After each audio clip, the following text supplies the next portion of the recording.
ইসলাম কখনোই যুদ্ধ পছন্দ করে না, আর যদি ময়দানে নামতে হয় তো কোরআনে বর্ণিত আছে ফজর বার রিকাব, সোজা ফোকাস করতে হবে গর্দানে।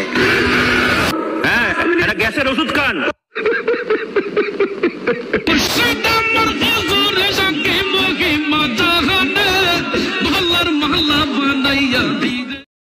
ভারতের আকাশে যুদ্ধবিমান উড়ছে ভারতকে আক্রমণ করার জন্য বাংলাদেশের মোল্লাতন্ত্রগুলো নিয়ে আসছে, যেমনটা আপনারা ভিডিওতে দেখতে পেলেন। চলুন দেখিনি।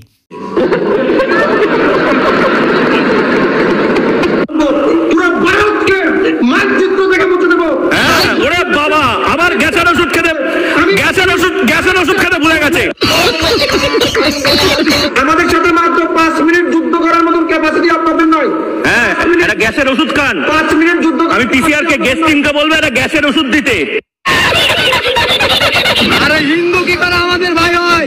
হিন্দু আমাদের ভাই না, এটা ভুল বলছি আগে। ভাই, তুই জন্মের আগে কিন্তু হিন্দুই ছিলিস, শুধুমাত্র বল্টুটা কেটে সরে গেছিস। আরে হিন্দু কি করে আমাদের ভাই হয়? হিন্দু আমাদের ভাই। এরা হিন্দুদেরকে ভাই মানে না, কিন্তু হিন্দু মেয়েদেরকে আবার বউ বানাতে চায়, খুবই ইচ্ছে। ভাই, আমি বলছি না, এই কমেন্ট একবার দেখুন। তোর আগে নিজের বোনের ভাই হয়ে দেখা, তারপর নয় হিন্দুদের ভাই হোস। ওরা ওপেন ক্যামেরার সামনে বলছে হিন্দু আমাদের ভাই কি করে হয়, আর আমাদের পশ্চিমবঙ্গের নেতারা ভাইচারা দেখাতে দেখাতে আর কিছু সেকুলারিজম হিন্দুবাদী হিন্দুরা হিন্দুত্ববাদ দেখাতে দেখাতে তারা তো সবার উপরে উঠে গেছে। আরো রক্ত বইবে আমাদের শরীর থেকে, কিন্তু হিন্দু মুসলমানের ঐক্য, আরো রক্ত বইবে আমাদের শরীর থেকে, কিন্তু হিন্দু মুসলমানের ঐক্য এই ভারতবর্ষের বুকে থাকবে এমনটাই।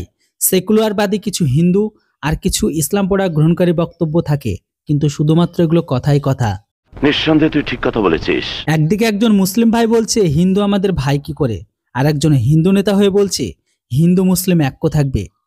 খুব সাবধান এই সমস্ত নেতাদের কাছে থেকে বন্ধুরা।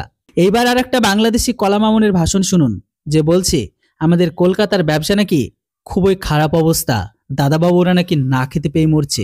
শোনা যাচ্ছে পশ্চিমবঙ্গের কলকাতার বলে ব্যবসা বাণিজ্যের অবস্থা খুবই খারাপ, কলকাতার ব্যবসায়ীরা বলে কান্দাকাটি শুরু করে দিছে। করছি দাদা, আমরা তোমার উপর নই, তোমরাই আমাদের উপর নির্ভরশীল। এটা কি ধরনের পাগলামি? হ্যাঁ দিদি, আমরা পশ্চিমবঙ্গবাসীরা তো না খেতে পেয়ে মরে গেছে, আমরা এখন ভূত হয়ে আপনাদেরকে নিয়ে ভিডিও বানাচ্ছি।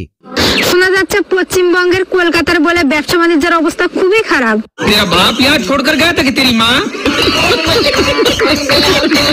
ভাই, এই সমস্ত 100 টাকা এড়াতে কাপড় খোলা বাংলাদেশি মেয়ে মাথা মোটাদের জন্য আমাদের এই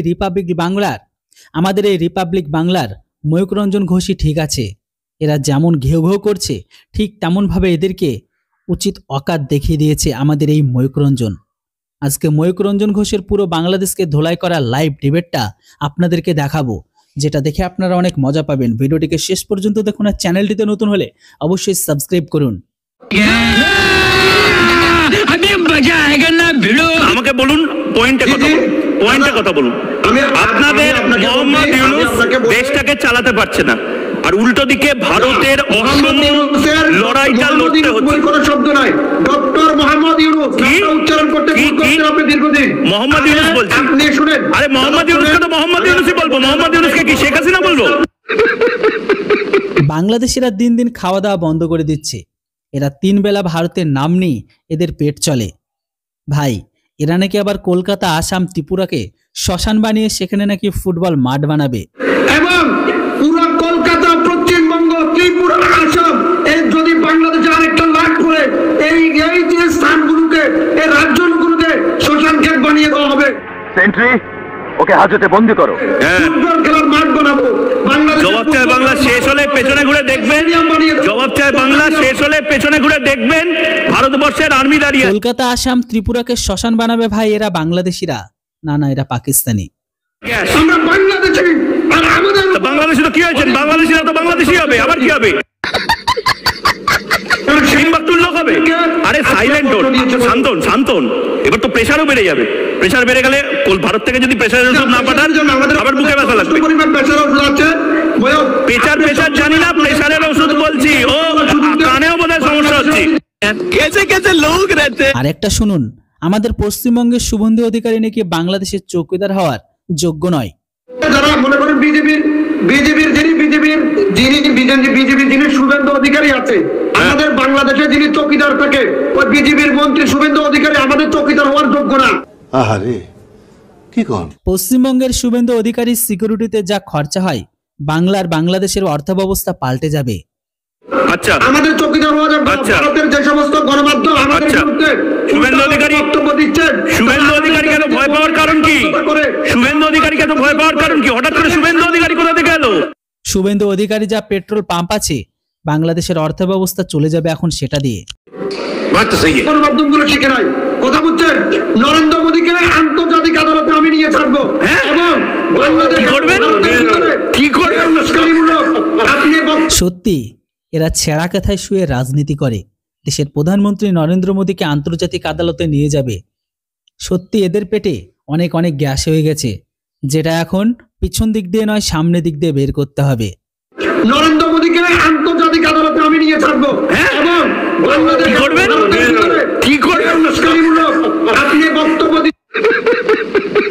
শুধু তাই নয় ভাই, আর একটা ডায়লগ দেখুন, 140 কোটি ভারতীয়দেরকে নাকি অ্যাটম বোম মেরে উড়িয়ে দেবে বাংলাদেশের। যতই হোক বাপেরই তো বেটা, মানে পাকিস্তান যেমনটা ধমকি দেয় সেম ভাবে এখন বাংলাদেশিরাও। 140 কোটির ক্ষমতা বুঝেন? যথেষ্ট ভাই, আমি একলাই শেষ করে দিব এই 40 কোটিকে। আচ্ছা, বুকে অ্যাটম বোম বেঁধে ঝাঁপ দিব ওই ভারতে আমি, তারপরেও আমাদের ভারতের দেওয়ালের সময় যে বোম ফাটানো হয় তা বাংলাদেশের এমনি ভূমিকম্প হয়ে যাবে। ভূমিকম্পে কে মারা যাবে? আরে ইঞ্জিত ওয়াই চিংমং সা অ্যাটম বোমটা পাবেন কোথা থেকে? ও দাদা, ও দাদা, ও দাদা, আরে শুনুন এক মিনিট। ও দাদা, দাদা গো, জি বলুন।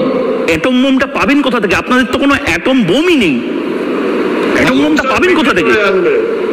হ্যাঁ, পাকিস্তান দিবে আমাদেরকে। পাকিস্তান থেকে। এই তো পথে এসো বাবা, পথে এসো। পাকিস্তান আপনাকে অ্যাটম বোম দেবে বলেছে? পাকিস্তান বাংলাদেশকে অ্যাটম বোম দেবে? ইঞ্জিত ওয়াই চিংমং সা পাকিস্তান আপনাকে অ্যাটম বোম দেবে বলেছে? পাকিস্তান অ্যাটম বোম দেবে আর সেটা নিয়ে নাকি বাংলাদেশ আমাদের উপর হামলা করবে। আমি বোম বেঁধে ওই বোম দিয়ে আপনারা দিবেন, আপনাদেরকে মারবো। এদের সবার গ্যাসের প্রবলেম। শীতকালে গ্যাসের প্রবলেম হলে খুব সমস্যা। গোটা বাংলাদেশে আমি অনুরোধ করব ভারতের যত ফার্মাসিউটিক্যাল কোম্পানি আছে তাদেরকে গ্যাসের ওষুধ একটু সাপ্লাই দিতে। শুধু তাই নয়, লাইভ ডিবেটে এসে একটা ভেসলিনের কৌটো নিয়ে তারা বলছে ভারতীয়দের চুলকানিতে মলম দেবে। ভাই, এখনো পর্যন্ত এরা চেনে না কোনটা চুলকানি মলম আর কোনটা ভ্যাসলিন মলম।